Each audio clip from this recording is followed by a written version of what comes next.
FORA.tv. The world is thinking. Brian Gruber, FORA.tv with Joe Scarborough and Mika Brzezinski from MSNBC. Have you covered elections in the past in terms of the convention process? Yeah, I worked for CBS News as a correspondent for collectively 10 years, and Joe's seen it from a different angle. I have. I've been to elections, 96, 2000, 2004, been to conventions, sometimes as a congressman, sometimes as a reporter.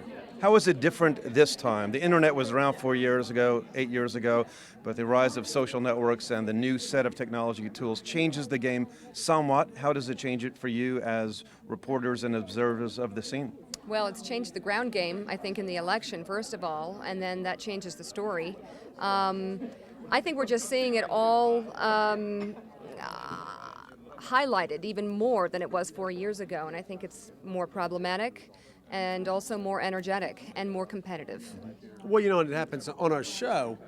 We start at 6 a.m. on the East Coast. We'll say something, and 5 minutes in, we'll get an email from the Obama camp saying, well, you really need to ask McCain's people this question. And then McCain's people will come on. We'll say beforehand, hey, we got something from the Obama camp. We're going to ask you a question. We want you to respond.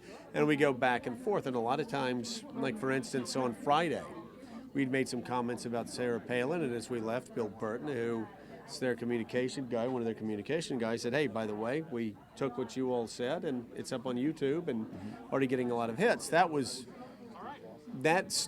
process started while we were still on the air, and by the time we were off the air, they could tell that was getting hits. So it is, and also we'll get something off the internet, we'll put it on our show, and that'll feed into the process. And we had Mark Halperin, we had people who were also feeding information to the internet, working their Blackberries, so it was going off in different directions as it was coming together on our show. The show itself was extremely transparent in terms of the process, often ugly, of journalism. Picking Palin, picking Palin on Friday.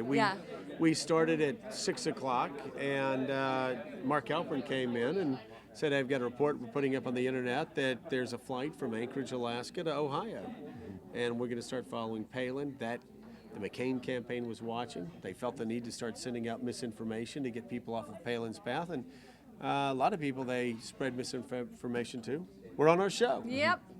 And passed it along. Joe, you were a Republican congressman, and do you think that the record of the Bush administration will be closely attached to McCain during the season, or do you think he'll be able to disassociate himself to the degree he feels he needs to? Well, I think it will on the economy. On foreign policy, where, of course, it's interesting, Barack Obama's candidacy was justified by him being one of the only people to oppose the Iraq War. But if you look at the polling, the area where McCain does best is on who do you trust the most with Iraq? Who do you trust the most in international terrorism? Who do you trust the most on Georgia, on foreign policy? McCain wins all the foreign policy questions, so it would be best for the Democrats to stay away, but to talk about the economy. And I think if you can wrap George Bush's economic policies around John McCain and say we're suffering through a housing crisis and an energy crisis and an economic crisis because of George Bush, I think that's their most effective play. How much do you both think that race will be a significant issue in the election, particularly in terms of those who might not vote for Obama because of his race? A lot less than we thought a year ago, I think. I think a lot of people didn't take him seriously, in part because they thought parts of America wouldn't vote for a black man. I think we've somehow, or Barack Obama's candidacy and the ground game has pushed through that, and we may be in a different place. And I'm not sure how that will pan out on the final day. Having said that, I think the choice of Sarah Palin changes the game again, because now there is either a woman on the ticket or an African American. Well, I think in the end it's a net plus for Barack Obama when you consider that 93% of African Americans in the primary process voted for Obama, that you never have that kind of split in the Democratic primaries. He'll keep the African American support. I suspect you're going to see record turnout because the Obama campaign is specifically targeting those areas, like Bush did in 2004 with evangelicals, targeting African Americans to get out and vote. And I think you'll have quite a few white Americans that vote for him because they like what it says about America. They want to see America transformed, and they believe an election of an African American leader could do that.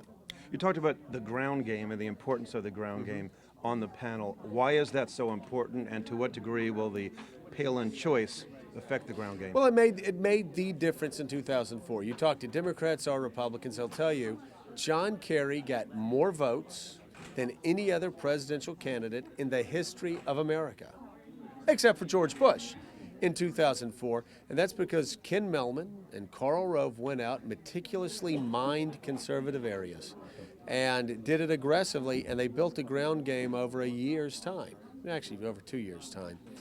McCain just doesn't have a ground game right now. The only hope he has is for a ground game to erupt around the choice of Sarah Palin, much like it did in Iowa with Mike Huckabee, who didn't have any paid staff, and yet he had an amazing ground game because he had pro-life supporters and groups teaming up with homeschooling groups, teaming up with gun rights groups, teaming up with fair tax groups, and all these different groups independently of Mike Huckabee made the phone calls, knocked on the doors, passed out the literature, and he won Iowa.